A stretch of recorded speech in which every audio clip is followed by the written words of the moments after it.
आज का जो हमारा टॉपिक है वो है हरकत, मोशन, जो फिज़िकल साइंस के लिए एक इम्पोर्टेंट टॉपिक है, बहुत अहमियत का टॉपिक है। जैसे हमने कायनात पिछले 3 वीडियो में हमने देखा है कि उससे 5 से 7 नंबर आपका फिज़िकल साइंस में क्लियर हो जाएगा, जो 50 नंबर का जो सब्जेक्ट से होता है। और फिर दूसरा इम्पोर्टेंट टॉपिक है हरकत। हरकत से भी 3 से 5 नंबर होता है, यानी मोशन से। मोशन में मेनली जो होता है ग्राफ्स के 2 से 3 क्वेश्चन होते हैं और 1 से 2 क्वेश्चन जो होते हैं वो नॉमिकल से होते हैं या डायरेक्ट डिफिनेशन वगैरह से होते हैं। ये जो टॉपिक आपकी समझ से डिपेंड करता है वो क्वेश्चन। तो हरकत भी एक इम्पोर्टेंट टॉपिक है जिससे 3 से 5 नंबर, अगर आप मिनिमम भी रखें तो 3 नंबर, मतलब दोनों मिला करके लगभग 10 नंबर आप सॉल्व कर सकते हैं। तो इसलिए हरकत भी एक बहुत इम्पोर्टेंट टॉपिक है। तो अब आते हैं हम लोग टॉपिक पे, देखते हैं कि क्या है इसमें। सबसे पहले हम देखते हैं कि हरकत कहते किसे हैं, मोशन कहते किसे हैं। तो हम लोग इस डिफिनेशन को अच्छे से जानते हैं कि मकाम में वक्त के साथ तब्दीली ही हरकत कहलाता है। मकाम मीन्स पोजीशन, मुकाम कहते हैं पोजीशन को। पोजीशन में वक्त के साथ मतलब टाइम के साथ जो तब्दीली आता है, जो फ़र्क आता है, उसी को हम लोग क्या कहते हैं, हरकत कहते हैं। और सुकून आप जानते हैं, सुकून कहते हैं स्टेशनरी स्टेट को, जो मकाम में कोई तब्दीली नहीं आए, वक्त के साथ मकाम में कोई तब्दीली नहीं आए तो हम उसे रेस्ट कहते हैं, सुकून कहते हैं। तो रेस्ट, मोशन, ये 2 डिफिनेशन आप समझ गए होंगे। अब आगे बढ़ते हैं।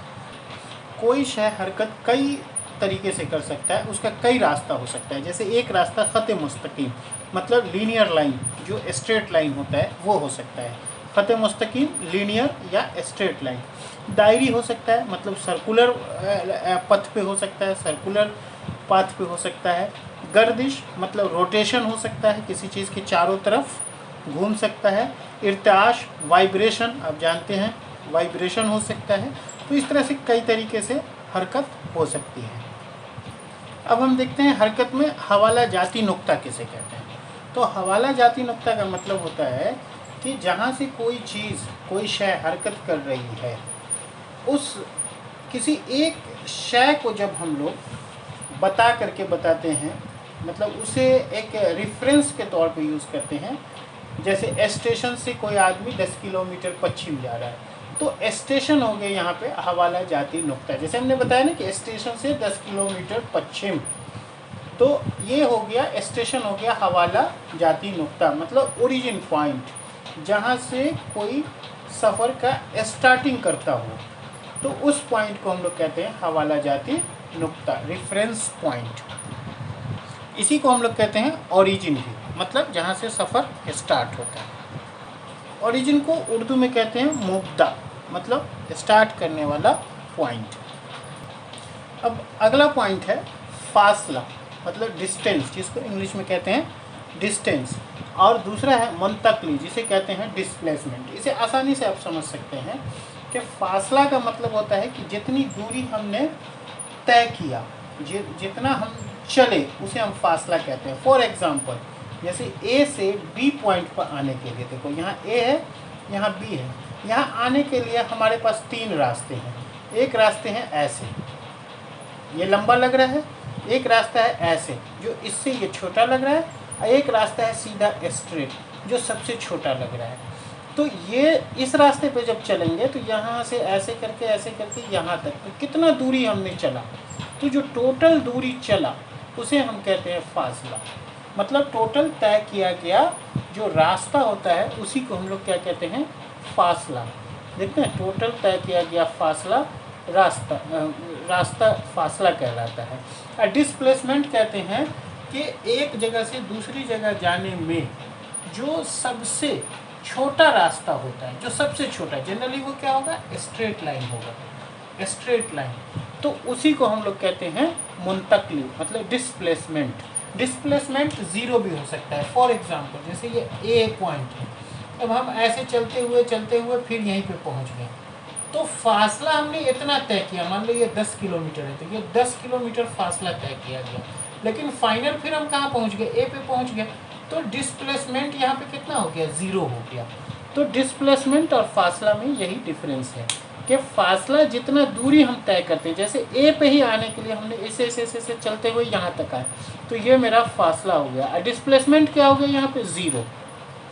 तो ऐसा कहा जाता है कि डिस्प्लेसमेंट ज़ीरो भी हो सकता है, जबकि फासला कभी ज़ीरो नहीं होगा। ये फासला जो है वो ज़ीरो के बराबर नहीं होगा, जबकि डिस्प्लेसमेंट ज़ीरो हो सकता है। डिस्प्लेसमेंट जो डिस्टेंस जो है फासला जो है फासला कभी भी क्या होगा, इसके मुंतकली के बराबर तो हो सकता है, मुंतकली के बराबर हो सकता है, लेकिन मुंतकली से छोटा नहीं होगा। समझ रहे? तो फासला कभी छोटा नहीं होगा। मुंतकली जो है छोटा हो सकता है, फासला कभी छोटा नहीं होगा। ये चीज़ को याद रखना है। मतलब फासला ऐसा कभी नहीं हो सकता है, मतलब ये मुंतकली कभी बड़ा नहीं हो सकता है फासला से। देख रहे हैं?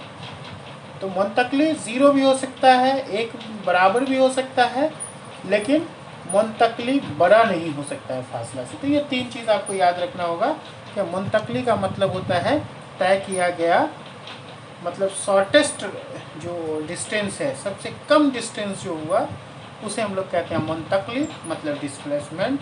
और डिस्टेंस कहते हैं टोटल चली गई दूरी को, टोटल चली गई फासले को, रास्ते की लंबाई को।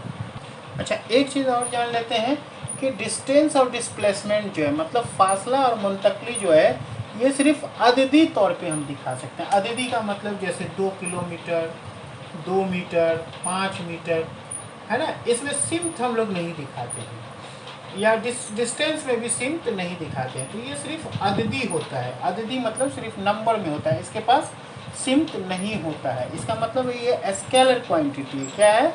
स्केलर क्वांटिटी है, चूँकि इसमें सिर्फ मैग्नीट्यूड है। क्या है इसमें? मैग्नीट्यूड है।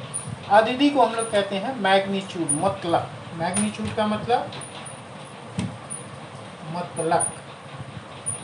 ये चीज़ याद रखिएगा। इसको मैग्नीट्यूड को क्या कहते हैं? मतलब या अददी।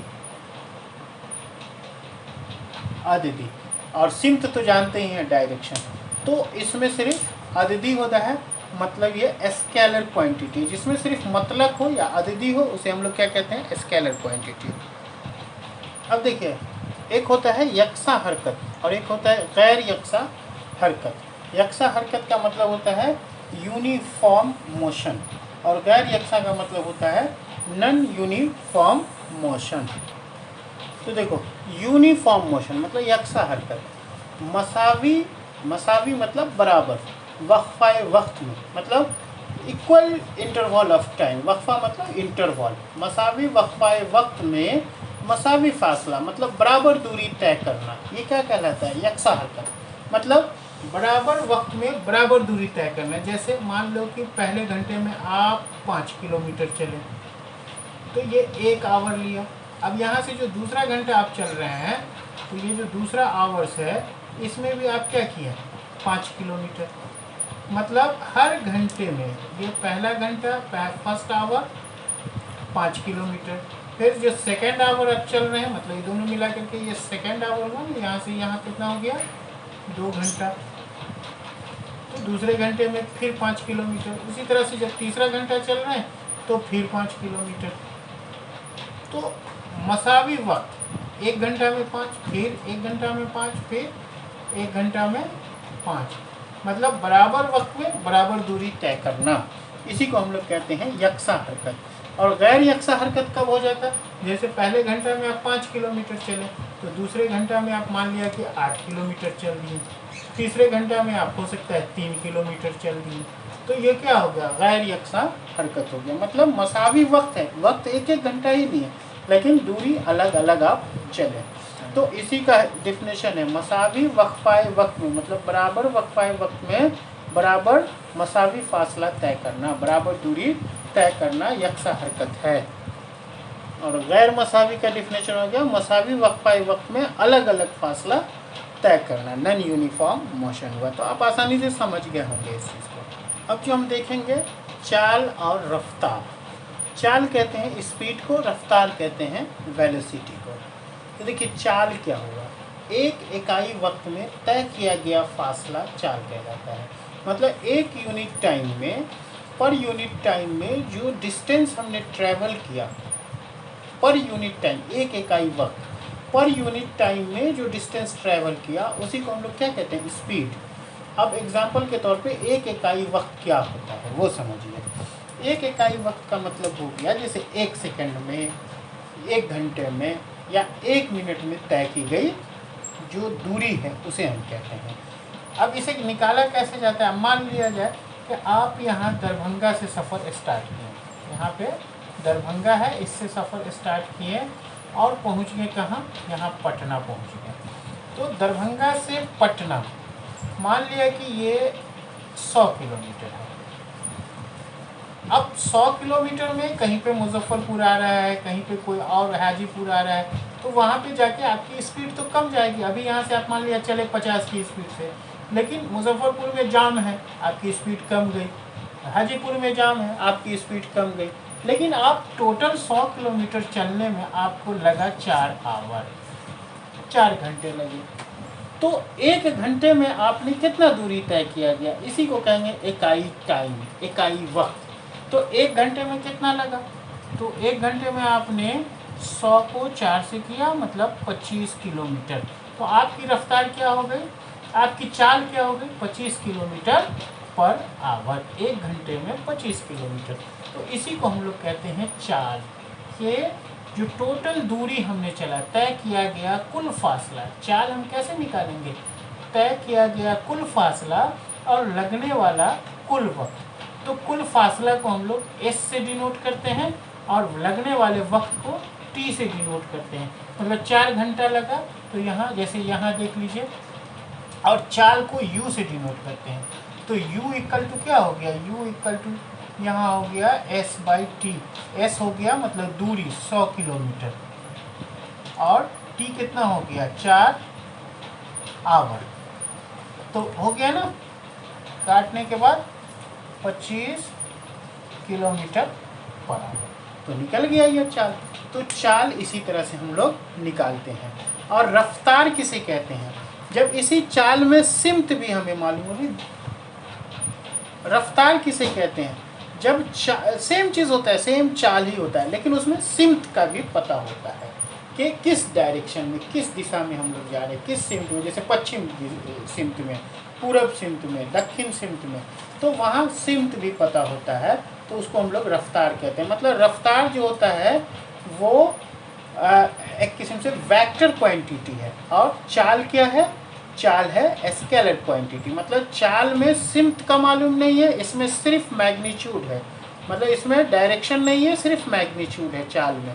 और रफ्तार में क्या है, रफ्तार को वेलोसिटी कहते हैं, v से डिनोट करते हैं। तो आइए देखते हैं रफ्तार में जो होता है ना, रफ्तार में मतलब ये एक किस्म का चाल ही होता है। रफ्तार क्या होता है, एक किस्म की चाल, स्पीड ही होता है, लेकिन इसमें क्या होता है, प्लस इसमें सिमत भी होता है।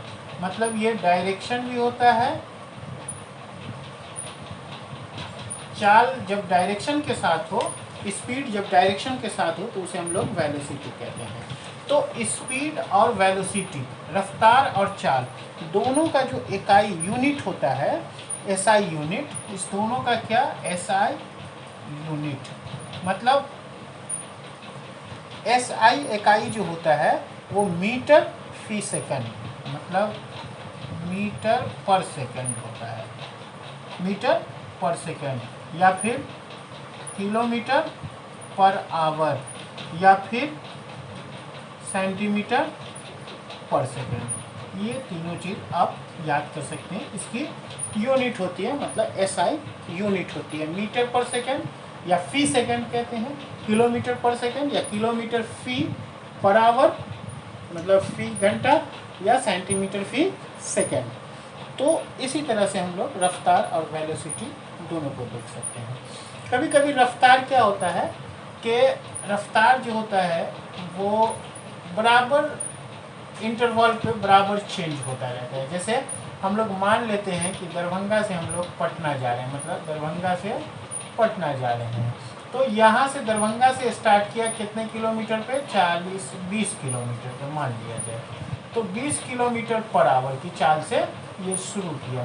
यहाँ से 1 घंटा आगे बढ़े तो हमारी चाल हो गई 40 किलोमीटर पर आवर। अब 1 घंटा और चले तो हमारा हो गया 60 किलोमीटर पर आवर। फिर चले तो हो गया 80 किलोमीटर पर आवर। फिर चले तो 100 किलोमीटर पर आवर। मतलब हमारी स्पीड जो है लगातार बढ़ती चली गई। तो यहाँ पे औसत चाल कैसे निकालेंगे या औसत रफ्तार कैसे निकालेंगे? तो यहाँ जो फाइनली है हमारा 100 किलोमीटर पर आवर, इसको हम लोग कहते हैं v, और इसको जो शुरुआती है इसको हम लोग कहते हैं u। तो u प्लस v को हम लोग क्या करते हैं, 2 से डिवाइड दे देते हैं, तो यही हमारा एवरेज रफ्तार निकलता है। मतलब औसत रफ्तार निकलता है क्या, आगाजी और इख्तितामी। मतलब आगाजी रफ्तार और इख्तितामी रफ्तार। आगाजी रफ्तार को u कहते हैं, मतलब शुरुआती रफ्तार को u कहते हैं, और इख्तितामी रफ्तार मतलब आगाजी जो हो गया,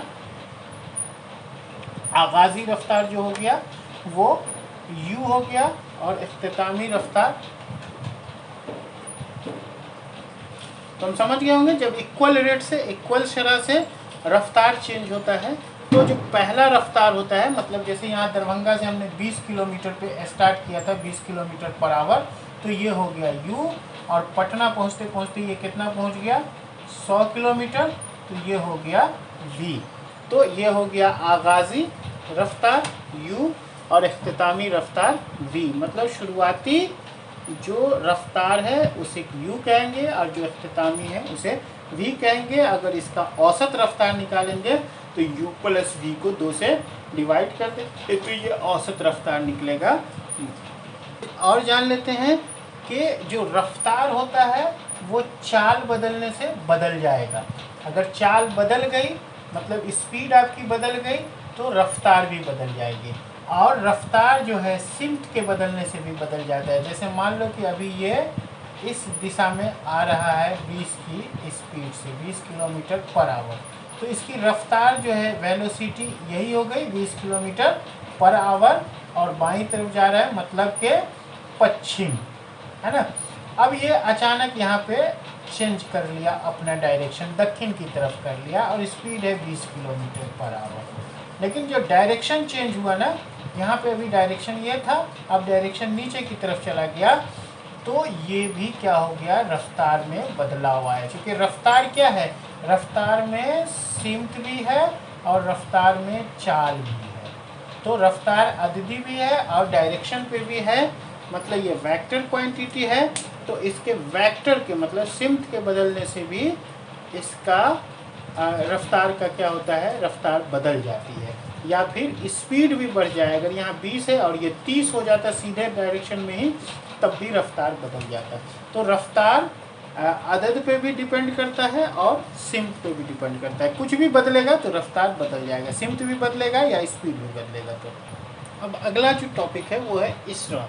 इसरा मतलब एक्सीलरेशन। एक्सीलरेशन किसे कहते हैं उसका डिफिनेशन पहले देख लेते हैं। किसी शय की इकाई वक्त में रफ्तार में होने वाली तब्दीली को इसरा कहते हैं। जैसे इकाई वक्त में मतलब यूनिट टाइम में, एक वक्त एक घंटे में या 1 सेकंड में या 1 मिनट में क्या तब्दीली आई रफ्तार में। जैसे फॉर एग्जांपल आप साइकिल ही चलाते हैं तो शुरुआत करते हैं मान लिया 5 की स्पीड से, और रास्ता अगर अच्छा रहा तो आप 10 की स्पीड हो जाते हैं, 20 की स्पीड हो जाते हैं।